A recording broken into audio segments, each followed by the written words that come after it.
দর্শক, শীত পরিস্থিতির খবর জানাতে চাই। নীলফামারী থেকে যুক্ত হচ্ছেন সহকর্মী রায়হান সবুক্তগিন। রায়হান, শীতের প্রকোপ কতটা দেখছেন, কি অবস্থা?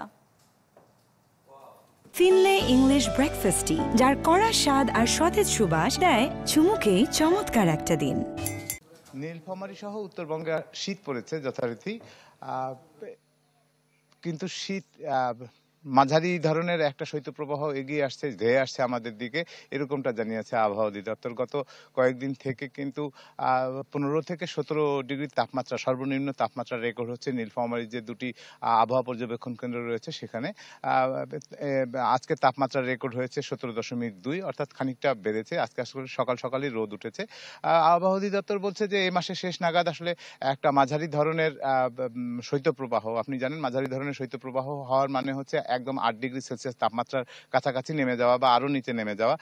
এরকম একটা পরিস্থিতি এই মাসের শেষ নাগাদ আসবে এবং ডিসেম্বরের এটা 3-4 দিন ধরে এখানে থাকবে। সে সময় হয়তো পরিস্থিতি আরো খারাপ হবে। তবে কুয়াশার কিন্তু পড়ছে, কুয়াশা সন্ধ্যার দিকে এবং ভোরের দিকে অনেক বেশি ঘন কুয়াশা পড়ছে এবং আবহাওয়া অফিস এটাও বলছে যে শীত যত সময় এগোতে থাকবে তত কিন্তু এই কুয়াশার ঘনত্ব বাড়বে এবং এর ফলে যানবাহন চলাচল এবং অন্যান্য সমস্যাগুলোও দেখা দিতে থাকবে।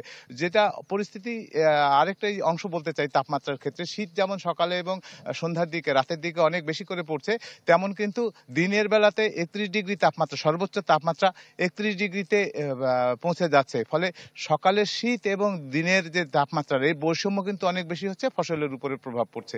মিলা এই হচ্ছে শীতের প্রভাব বা শীতের অবস্থা আমাদের নীলফামারীতে। রায়হান, ধন্যবাদ আপনাকে। দর্শক, নীলফামারী থেকে শীত পরিস্থিতির খবর জানাচ্ছিলেন সহকর্মী রায়হান সবুক্তগিন।